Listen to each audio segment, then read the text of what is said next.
اعوذ باللہ من الشیطان الرجیم، بسم اللہ الرحمن الرحیم۔ آج پھر دنیا جو ہے وہ ٹرمپ انتظامیہ کے پہلے 13 دن دیکھ رہی ہے، اور 3 جو اسرائیلی حماس کی قید میں تھے وہ رہا ہوئے، اور ان کے بدلے تقریباً 200 کے لگ بھگ 183 سے 200 کے درمیان فلسطینی قیدی جو کہ اسرائیل کی جیلوں میں تھے وہ رہا ہوئے۔ آج پریزیڈنٹ ٹرمپ نے کینیڈا اور میکسیکو پہ ٹیرفز لگا دی ہیں 25% اور 10% ٹیرف لگانے کا اعلان کیا چائنا پہ، اور اگلے چند روز بہت اہم ہیں کیونکہ یہ انہوں نے جو بات کی کہ ایجپٹ اور جارڈن یہاں پہ فلسطینیوں کو آگے آباد ہونا چاہیے، تو عرب لیگ کا اجلاس ہوا قاہرہ میں، اور انہوں نے پریزیڈنٹ ٹرمپ کے اس آئیڈیا کو ریجیکٹ کر دیا۔ What next?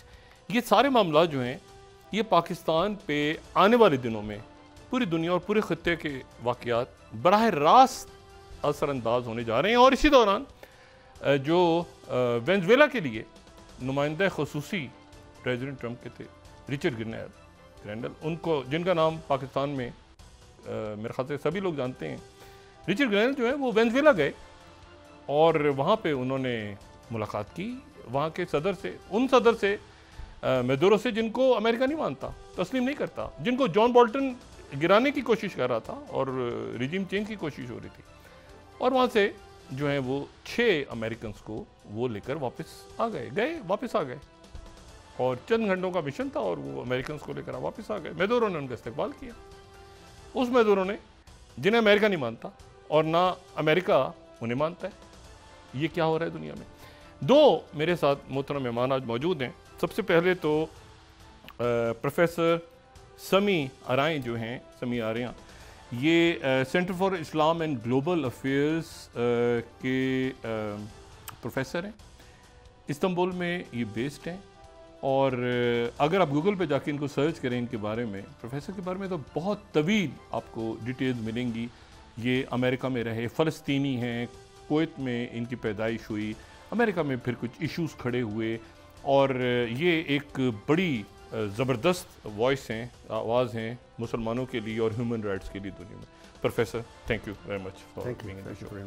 اور ان کے ساتھ کسی تعارف کے محتاج نہیں ہے، مشاہد حسین سید صاحب۔ مشاہد صاحب thank you very much. Thank you. It's a pleasure. Professor, first of all, congratulations on the ceasefire deal. You are Palestinian.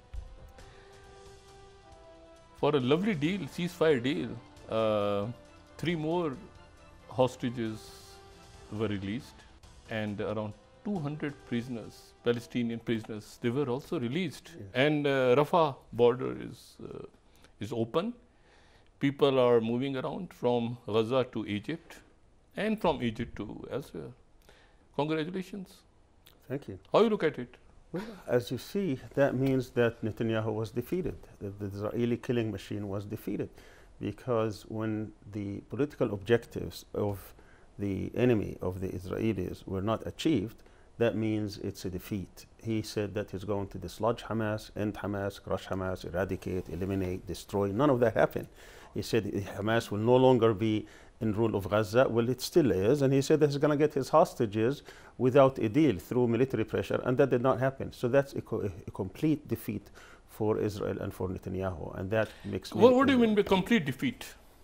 Complete defeat means that are we witnessing a Palestinian state?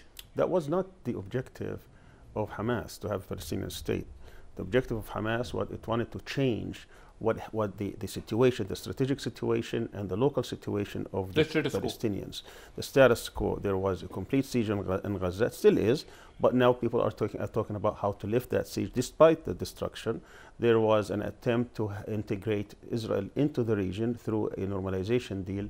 That is at least put off. It hasn't happened. It was supposed to happen last year. They're supposed to bypass the Palestinian issue. Everybody knows now that they cannot bypass the Palestinian issue. If there is no deal for the Palestinians, if nothing the Palestinians, the whole region cannot have peace and stability. So from the standpoint of the Israeli right, from the Israeli state, from the Zionist right-wingers, they wanted to basically impose a greater Israel project on the Palestinians and hope even to deport and dispossess the Palestinians as much as possible. That is becoming much more difficult despite the destruction and the genocide. No, but are we going to witness two-state solution at the, no? Two-state solution is dead. It's been dead for a long time. That train has left the station. There is no two-state solution. We're in front of two possibilities.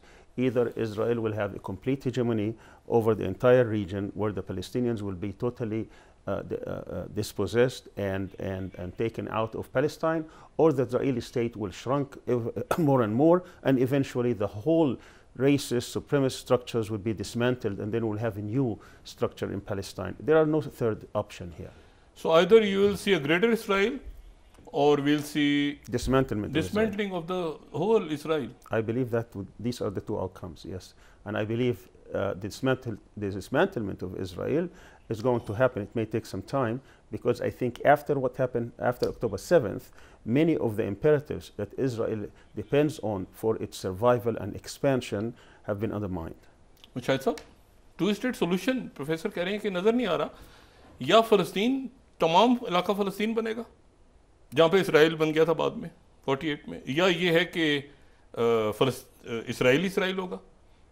और एक बात उनकी इसके साथ आपसे पूछूं कि अगर टू स्टेट है, सपोजली टू स्टेट सॉल्यूशन पे हम जाते हैं, तो टू स्टेट कहाँ होगा? एक यहाँ पे होगा वेस्ट बैंक में जहाँ पे सेटलर्स बैठ गए आके, और फिर बीच में इसराइल होगा, और फिर बीच में गजा होगी उस तरफ. तो ये कैसी टू स्टेट का नक्शा क्या होगा? पहली बात तो ये है कि मैं वेलकम करता हूँ प्रोफेसर समी अल-आरियन को. He is a heroic voice for Palestine. He is a heroic voice for the oppressed, not just Palestinians but also Kashmiris या Rohingya जो भी हैं. And he has resisted the wrong policies of the American security establishment and suffered after 9/11. आपसे तो उर्दू में थोड़ी सी बात है, आप उनकी तरह से इंट्रोडक्शन मैं कह रहा उनको. और पाकिस्तान और फ़लस्तीन का बहुत पुराना एक रिश्ता है. तो मुझे खुशी हुई कि ये पाकिस्तान आए हैं जो सबसे मजबूत मुसलमानों में हम सपोर्टर रहा है फ़लस्तीनी कॉज का, पाकिस्तानी अवाम, पाकिस्तानी रियासत. और मेरी इनसे भी प्रोफेसर समी से बात हो रही थी, तो मुझे बता रहे थे कि जहाँ गए हैं पाकिस्तान में तो बड़ा लोगों के अंदर फ़लस्तीन के लिए, और मैंने तो कहा है ना कि Palestine is part of a DNA. मुझे बताएं, आप टू स्टेट नहीं होता फिर इसको? देखिए जी, टू स्टेट में कौन बिलीव करता है इस वक्त? Israeli state, Netanyahu no, America no, they pay lip service. बाकी जो हैं मुस्लिम कंट्रीज भी हैं वो डामाडोल हैं, they pay lip service to that. Question ये है कि पैलेस्टीनियन सेल्फ डिटर्मिनेशन ये है कि that is now on the agenda. उसको आप फारग नहीं कर सकते. किसी किस्म की फ़लस्तीनी रियासत करनी पड़ेगी, वरना कोई मुस्तकिल अमन सलामती. क्या मुसलमान ममालिक इस डील से खुश हैं या परेशान हैं? कौन सी डील से? ये जो सीज़फायर डील हुई है. इस सीज़फायर डील से तो लोग खुश हैं ना. नहीं, मैं मतलब है कि ममालिक से मुराद हुक्मरानों की बात कर रहा हूँ. हुक्मरान तो खौफ ज़दा है ना, वो परेशान है. हुक्मरान तो खौफ ज़दा है, अपने लोगों से डरते हैं. मैं उसका एग्जांपल देता हूँ. जब मैं इंटरव्यू करने गया यासिर अराफात को, तो ये यासिर अराफात ने मुझे सुनाया किस्सा. कहता है कि I went to a Muslim country, और उस दिन intifada was at the peak. तो कहता है कि मैंने टेलीविज़न स्विच ऑन किया तो इंतफादा की कोई खबर ही नहीं आई. तो next day I was meeting the ruler of that Muslim state. तो मैंने कहा कि अराफात ने कहा कि आई सेड कि you should sack your information minister, he is incompetent, there was no news of the intifada. And वो कहता है ही स्टार्ट स्माइलिंग. कहते हैं brother Arafat, brother Abu Ammar, do you want us to teach our people how to resist the military, how to resist the police, and how to throw stones at them? वो तो हमारी policy है. We don't mention that. तो ये है fear of the people, fear of the people who rise up against injustice. ये खौफ है इनका.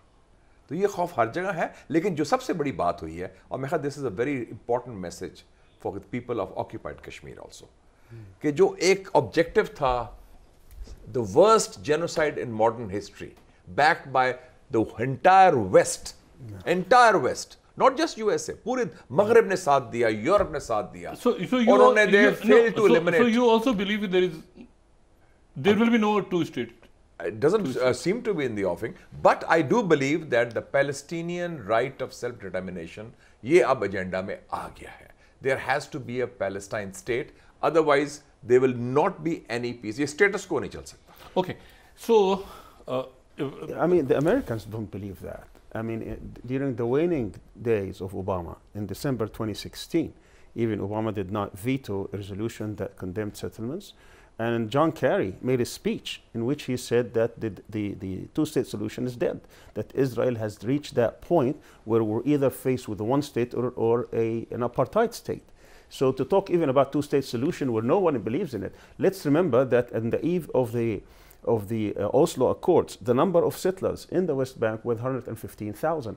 Today they are 750,000. Smotrich, who is in charge of the settlements in the West Bank, said this number will become 1 million and will be on the next 2 million. How can we talk even about two-state solutions when we are saying that there is no indication whatsoever of any two-state solution? Do you think those who couldn't even uproot 8,000 hardly from Gaza, they will uproot 750,000? Unless the Palestinians would like to be on the, their necks on the boot of the Israelis, there will be no two-state. Who is representing? Who is going to be a Palestinian leader?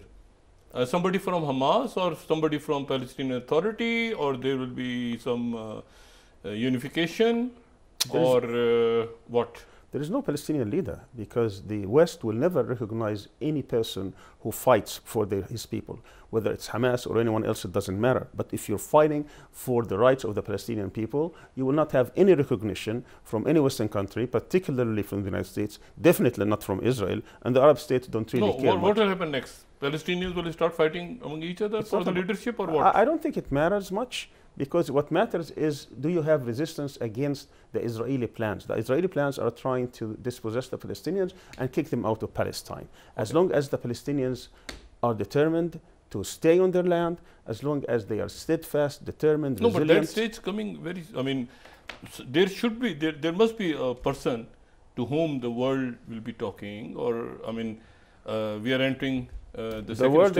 second stage of the ceasefire. So now the reconciliation and the discussions in the Moscow and the China and the Arab world, who is going to be the next These talks leader? are not about the future of Palestine. These talks about how we're going to end to disengage what was happening. So after the end of the release of the hostages, how will Gaza be ruled? These things are happening in different circles. The Arabs, led by the Egyptians and the Qataris, are suggesting that there will be some form of technocrats, bureaucrats. Hamas and the other Palestinian factions said that's okay with us, as long as Israel does not dictate to us. The Palestinian Authority is in a different plane altogether, and I think they are at the end. Are they relevant? They are really not much relevant, except that they are playing a role as a collaborator in the West Bank. They are doing Israel's bidding. Even Abbas himself said this is a 5-star occupation, that they are not really relevant because they are not being recognized as by Israel. Israel does not want the PA, does not want Hamas, does not want anybody, because it wants to take all the land. I mean, I'll come back to you, because you have lived in US for a long time, you have studied, you have taught. Mushahid साहब, मुस्तकिल एक बात कर रहा है Trump, deep state.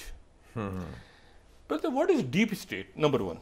Number two, अगर कोई deep state है अमेरिका में, तो वो डीप स्टेट ऑपरेट कर सकती है सिर्फ उस वक्त जबकि कोई ग्लोबल डीप स्टेट्स भी हों. क्योंकि देखें ना, डीप स्टेट तो एक तो अमेरिका में होगी कोई डीप स्टेट, एक इंटरनेशनल, चाहे वो कार्टल्स हों, चाहे वो कोई भी ऐसे काम हो जो कि जो डर्टी ट्रिक्स होती हैं. Deep states work below the radar and out of any accountability sort of. अच्छा, तो व्हाट इज डीप स्टेट, और क्या ट्रम्प अगर डीप स्टेट अपने मुल्क की ख़त्म करता है तो डीप स्टेट्स का तो ताल्लुक, अब देखना 5 आइज भी तो डीप स्टेट है, इंटेलिजेंस शेयरिंग हो रही है. ट्रम्प CIA में चेंज ले आता है, 5 आइज को कैसे कंट्रोल करेगा? कनाडा पे तो टैरिफ लगा रहा है वो 25%. एक मिनट, 5 आइज का जरा फर्क है. नहीं, 5 आइज जो है ना वो 5 how will he control? My question was how will he control the deep state, because deep states नहीं, deep state और चीज है. 5 eyes is intelligence gathering cooperation among these 5 states, जिसमें UK, USA, Canada, Australia, New Zealand, वो एक intelligence gathering mechanism है. Deep state जो America की है वो है उस रियासत का वो खुफिया हिस्सा जो गैर कानूनी काम करता है अमेरिका के अंदर और अमेरिका के बाहर, अमेरिका के नाम पर, जिसमें CIA, जिसमें FBI, जिसमें पेंटागन आते हैं, और backed by media, backed by lobbyists, backed by the military industrial complex. बज़ाहिर के अमेरिका के and the Silicon Valley now. हाँ, part of Silicon Valley. Part of Silicon Valley. वो पूरा हेल्प करते हैं. Okay. They are partners in crime. Let me tell you. नहीं, वो डेटा सारा डेटा वो सारा शेयर करते हैं. तो उसमें जो अगर रजीम चेंज है, मसलन overthrow of Dr. Mossadegh, the coup d'etat in Chile, the killing of Lumumba, ये काम जो है ना, ये डीप स्टेट करती है. रजीम चेंज ऑपरेशंस, गवर्नमेंट उतारना, असैसिनेशंस, और उसमें तो अब देखें ना कि अमेरिका जैसे मुल्क में रॉबर्ट F. कैनेडी जूनियर कह रहा है कि मुझे शक है कि CIA ने मेरे बाप को और मेरे चचा को मरवाया था, इसलिए उन्होंने डिक्लासिफाई किए फाइल्स. तो ये डीप स्टेट का एक बड़ा खौफ है, और इसमें मैं समझता हूँ कि मैं वेलकम करता हूँ कि ट्रंप पहला अमेरिकन प्रेसिडेंट है आफ्टर जॉन F. कैनेडी जो अमेरिकन सिक्योरिटी एस्टेब्लिशमेंट और डीप स्टेट का नुमाइंदा. सिक्योरिटी एस्टेब्लिशमेंट कुछ और, एस्टेब्लिशमेंट और डीप स्टेट में you can see the establishment. You can't see the deep state. Deep state तो इनविजिबल होती है, परमानेंट, वो इनविजिबल होती है, इनविजिबल. ओके, एक किताब भी आई थी, द इनविजिबल गवर्नमेंट. हाँ, I'll repeat my question. Deep state can only operate, I mean within America. तो deep state तो एक global है ना. It has to, कोई कार्टल्स, ड्रग कार्टल्स हैं, कहीं रिजीम थ्रो हो रहा है, कहीं देखिए ना, ट्रम्प ये कहता है ना मुझे पहले पता ही नहीं था, तो वो उस डीप स्टेट के पीछे लगा है. और उनके एलाइज हैं ना जी, वो तो दे कैन यूज एनीबॉडी. अच्छा, अब drugs were used in the Afghan जिहाद, ड्रग स्मगलिंग कराते रहे ये, और लैटिन अमेरिका में करते रहे. वो डीप स्टेट तो नहीं थी, वो तो खुल के जिमी कार्टर ने अलाउ किया, रेगन के साथ मिले. नहीं, लेकिन ऑपरेशनल तो डीप स्टेट ही करती है ना. वेपन्स और ये वेपन्स का कोवर्ट ऑपरेशन. ईरान कॉन्ट्रा क्या था? कॉन्ट्रा एक ही वक्त में इनकलाब के बाद, इनकलाब के बाद, मतलब है कि आपको आर्म सप्लाई किए जा रहे हैं ईरान को, और उसके जो प्रॉफिट्स हैं वो इस्तेमाल किए जा रहे हैं कॉन्ट्रास के साथ, जो निकरागुआ की गवर्नमेंट को ओवरथ्रो कर रहे हैं. तो आप देख लेना कि क्या उसके स्पाइडर की तरह वेब है सारा. Professor, what is the deep state? Deep state in the United States are the bureaucrats who are deeply involved in the managing of the American empire. These people are long-term careers, particularly in the institutions that deal with defense, security, military, as well as economics and corporations. These represent the interest of America. America has a unique goal. They think of themselves as exceptional, and their goal is to make sure that they will always be the supremacist in the globe, that they will be managing the world order, that the whole world would be for their service. And that's why you have this bloated defense budget. Will Trump succeed in dismantling the deep state? And I'll repeat the same question. Deep states, they work together. It's a global nexus. You can't, a deep state of a country can't work in isolation. It has to, there has to be some, some relationship with Colombia or Nicaragua or Central Asia, or even with the countries which they call their enemies. This is not the important part. The important part is time.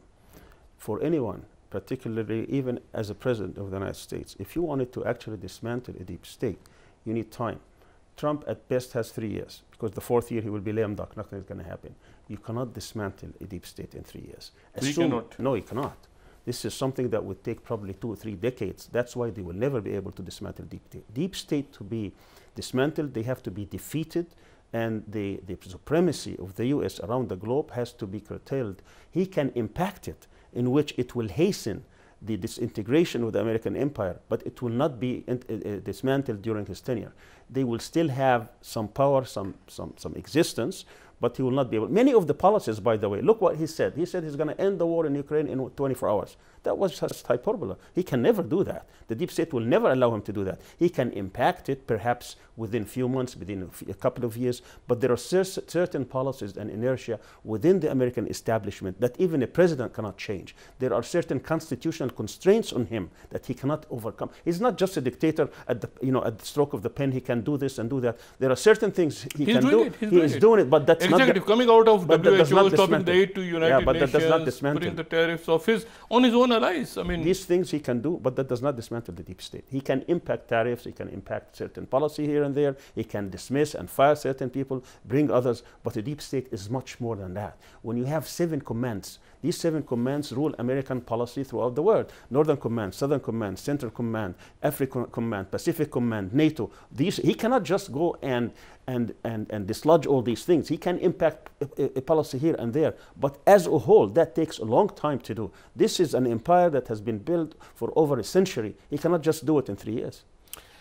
I'll come back to the 5 eyes. मैं बताना चाहता हूँ कि आपने जो बात की ना डीप स्टेट की, बड़ी इंटरेस्टिंग है। प्रेसिडेंट पुतिन ने क्या कहा था?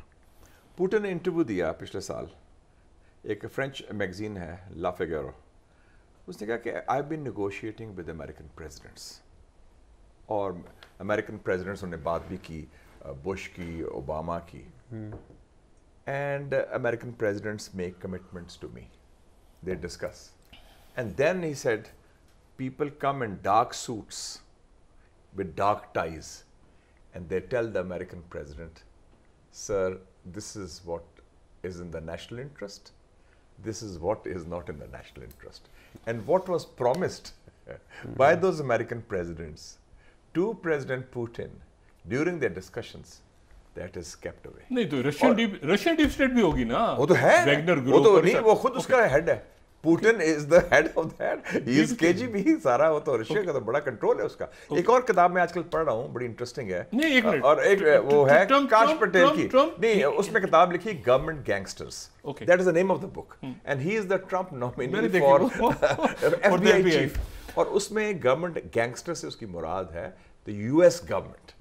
So you know Trump का है, by American standards it's a revolutionary thing what is happening. नहीं ये it's never happened before. देखिए मैं इसलिए तो American system is in turmoil. मेरा सवाल ये है, 5 eyes again I will say, लेकिन 5 eyes is old news now. No. Trump is abusing or saying कि he's going to be the governor of our 51st state. Canada. And he lost his job. Justin Trudeau. So he collapsed. My point is, where are the deep state? Where is the 5 eye? Second World War orders. And once he's saying, you have to buy oil from us, not from the other countries. He's talking to NATO and the Europe. And also India. And the BRICS. I mean, so where are the deep states of all these countries? And are they... I mean, the whole structures are dismantled of the deep states, the global deep states. America does not look at these as equal partners. They are just servicing the American empire. Okay. America doesn't even look at the United Kingdom, at Britain as equal. America tells Britain, jump. Britain says, how high? Because it wants to be embraced by America for its own interest worldwide. So America doesn't look at these as equal partners, so it doesn't deal with them in that level at all. But let's get back to American policy. I want to give an example. An American policy which has been strictly followed since at least World War II is never to allow any rising power to be a hegemon or to be powerful in its own region. So it will always create what they call balancing. Other countries that will balance its power. It will make everything possible in order to create that balancing power, so it will never be comfortable enough in its own region. Take an example of Turkey. Turkey was rising in the past 10, 15 years, so they created this sliver of territory on the northern of Syria so that they can empower the Kurdish troops, give them weapons, train 50,000, give them the oil fields, so that it will always be a threat to Turkey. Turkey makes 180 degrees, and now it's afraid that its whole country could unravel. So what does Erdogan say? He's trying to extract from Trump some kind of promise to not support the Kurdish. So after 2018, when he met in Buenos Aires, when the whole world was talking about Khashoggi, he tried to deal with that. Trump says, stop this Khashoggi, enough is enough. He says, when are you going to withdraw from Syria? Then he calls him 12 days later without consulting the deep state. So he says, I'm going to withdraw, because he was trying to get a concession. Let me just finish the story. Yeah. Then the whole establishment in the US go in turmoil. The Secretary of Defense resigns. This is $5 billion project that they have been pouring into northern Syria. They told the whole world that this is about ISIS, which wasn't about ISIS. This was about Turkey. They were training 50,000 troops, giving them heavy armaments that you don't need for ISIS, giving them $5 billion, giving them the oil fields. And now Trump is doing this without consulting anything because he's transactional president. He doesn't think deeply. The whole establishment says no. Even the majority leader in the Senate writes an op-ed piece saying this is a threat to national security. So did he withdraw? He didn't withdraw, even though he promised and he gave these promises. No, he couldn't withdraw. Professor, whatever you are saying is according to what exactly the same points were raised during the hearing of Tulsi Gabbard. She was saying that Americans during Obama administration, they supported the extremists to overthrow Assad. Now, which is true. Which is true. But let me just let me make a correction. The objective was not to overthrow Assad. That was not the objective. The objective was to have a war of attrition against Assad and Hezbollah and Iran.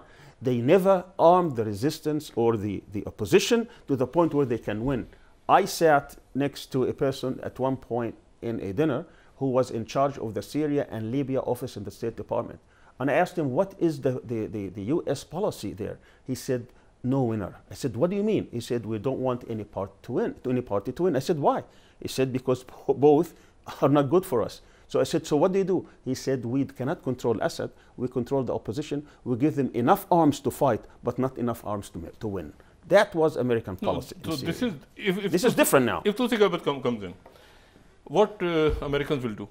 Will they keep supporting SDF, or they will withdraw the troops? This is very interesting. If it wasn't Trump, I would say they will always do SDF.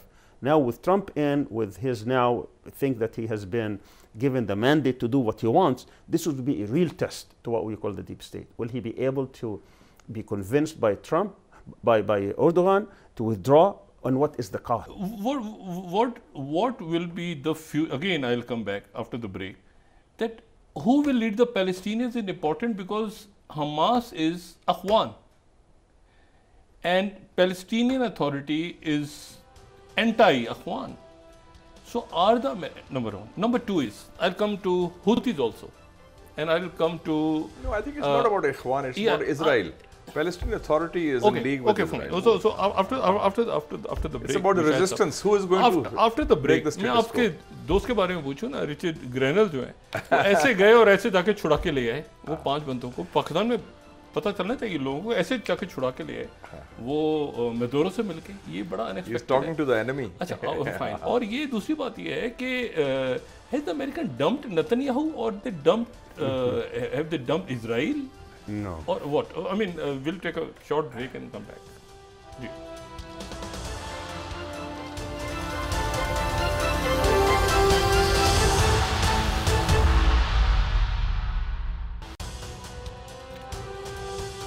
Welcome back ख़वातीन हज़रात, professor Sami और मुशाहिद हुसैन सैयद साहब। Professor, this is going to be a meeting between President Trump and President Putin, and what's going to be the future of NATO and Europe after that? Well, I think what Trump is trying to do is shut down the war. But I think Putin has put certain conditions that were not going to be accepted by the Americans, including Trump. Certainly not the deep state, not the establishment, which is that there has to be a guarantee that Ukraine will never be in NATO. That could probably no come expansion over time. No further expansion. Not just expansion, that there is a guarantee in writing that Ukraine will never be part of NATO. But more importantly, that they have to recognize Crimea and the 4 oblasts that were annexed by Russia. That's going to be very, very difficult pill to swallow by the Ukrainians or the Europeans. So there will probably be more of a frozen conflict than an actual peace deal. Mine is Zelensky. I think he's gone. I think it's just a matter of time before he departs the scene. Is Netanyahu gone, or I mean, Netanyahu's almost gone, I think. I don't think he'll survive after during the ceasefire or after the ceasefire. In the Israeli political dynamics, Netanyahu is going to be there for at least 2 more years unless Smotrich withdraws from the government, because he has a majority. He has 62 seats right now. And you know, even if Ben Gvir stays outside the government, he still has a majority. But if Smotrich, for whatever reason, withdraws, which he will also be a loser because he can't win in the next elections, then Netanyahu will be gone. But I doubt that he will withdraw, because Netanyahu and Trump were going to bribe him so that this status quo continues. Was Israel a CIA project or a British project? Well, Israel, from the standpoint of a Zionist ideology that was embraced by the British back in 1917 and throughout the mandate, is a collaboration between the international Zionist movement and the British imperialist power, and then it was inherited by the American empire. So today what it is, it's an unholy marriage between imperialist powers led by the United States. Once Trump says America first, so he says that we are going to build the Iron Domes ourselves. I'll come back to that. Future of Europe and NATO. I believe NATO will survive. It will be weakened by Trump. I don't think he will unravel it. He is going to extort more defense budgets from the Europeans, and they will oblige. He is going to demand at least 2% of GDP of each country. I think they will come to that within 3 or 4 years. And therefore, Trump has to survive, because NATO is the guarantee of American hegemony in Europe. The moment it is disintegrated or dismantled, then America will not have any kind of influence or leverage over Europe. And America must maintain its global hegemony for a simple reason. If the dollar is going to be the reserve currency of the world, which means America will always be the #1 economic power in the world because of that fact, then America will no longer be able to maintain its budget, its deficits. America has never allowed even euro to rise. Yes, I mean today 80% of the use of the trade is in American dollars, 62%, 80% of the deposits in the banks is in dollars, and 62% international trade is in dollars. And America must have these numbers in order to be able to print as much dollars as it wants. I'll come back to my point. After this peace agreement, if there is a peace or frozen or whatever you call frozen conflict between Americans and between Trump and Putin on Ukraine, minus Zelensky. Even in that case, don't you think NATO is being defeated? Of course, no doubt about that. That in this conflict with Ukraine, between Russia and Ukraine, Russia won the war. Russia won the war. And it's already won the war. I mean, it's not going to happen in the future. It has already been won. So, I mean, so if NATO is being defeated, Mushahid sahab, so NATO is being defeated, they're demoralized. There are बहुत सी governments हैं Europe में जो चाह रही हैं कि NATO से pull out करें, वो जीत रही हैं election. They're winning the elections. जो कि right wingers हैं. सबसे significant बात ये हुई है कि 2022 में बाइडन ने through a covert operation Nord Stream pipeline, जिससे रूस की गैस यूरोप को सप्लाई करती थी जर्मनी तवानाई के लिए, वो तबाह की गई. उसको परसों डेनमार्क ने अनाउंस किया है कि उनके कॉन्टिनेंटल शेल्फ से गुजरती है कि we will rebuild it, we will repair it and restart it. यानी कि पुतिन की गैस यूरोप की तवानाई के लिए इस्तेमाल होगी अमेरिका की मुखालफत के बावजूद. तो ये डेनमार्क बदला ले रहा है ग्रीनलैंड का, वैसे बाय द वे, और Denmark is part of NATO. और दो जो बड़े मुल्क हैं यूरोप के, जर्मनी गवर्नमेंट हैज कोलैप्स्ड. 23 फरवरी को नई गवर्नमेंट आ रही है और नई government will be extreme right wing, AFD जीतेगी, आप देख लेंगे. अच्छा, दूसरा आ गया कि मतलब जैसे समझ लें कि हिंदुत्व जीत गया इंडिया में, तो वही हिसाब है उनका. और दूसरा फ्रांस में क्या हुआ है, उसका बुरा, वो भी गवर्नमेंट कोलैप्स हो चुकी है. सो और Britain is neither here nor there. Elon Musk कह रहा है कि ब्रिटेन जो है इलेक्शन में धांधली हुई है, नए इलेक्शन कराओ. Not Trump, Elon Musk is instructing that there should be fresh elections in England. तो यूरोप का हाल बहुत बुरा है. अच्छा, ओके. तो ये मगरिब का जो कोलैप्स है, जवाल है, उसकी इक्कासी कर रहे हैं यूरोप का. जो मगरिब मींस लिबरल डेमोक्रेसी. लिबरल तो कभी नहीं थे, और डेमोक्रेसी मुनाफिकत थी. वो देख लिया गजा में क्या किया. डेमोक्रेसी थी सिर्फ गोरिस्तान के लिए, जहाँ मुसलमान आते हैं, जहाँ अफ्रीकन्स आते हैं, जहाँ ग्लोबल साउथ आता है, जहाँ पैलेस्टीनियंस आते हैं, जहाँ कश्मीर आता है. नो ह्यूमन राइट्स, नो जमहूरियत, no right of self determination. So that was based on munafiqat and double standards. So what's the alternative? Communism? No, alternatives तो emerge कर गया. Professor? History doesn't stop. I mean, certainly the biggest loser in this is Europe. But the fact that Europe has been defeated, it's just because it will give more advantage to America to dictate more to Europe. So now we have NATO of 32 countries, not just 30 countries before Putin. But I think the biggest story is not what happens in Europe, it's what's happened in East Asia, with the rivalry between China and the United States. And in that conflict, we're going to probably see a different world order in a few years. Because if America and Trump keeps trying to squeeze China or try to provoke China, China is, along with Russia and other states, they're trying to establish a new world order. But that new order first has to establish its own financial institutions and to stabilize it. And if more developing countries, including Pakistan, join this world order, then we're going to have a completely new order around the globe. I don't think America will let that happen. At least it will try its best to frustrate these efforts. What's happening also in the Middle East, in the Persian Gulf, around the Arab world, is also going to determine that future of the world order. As Mushahid said, that what happened in Gaza this past 15 months also undermined the whole structure of the world order that America has been trying to lead the world, manage it.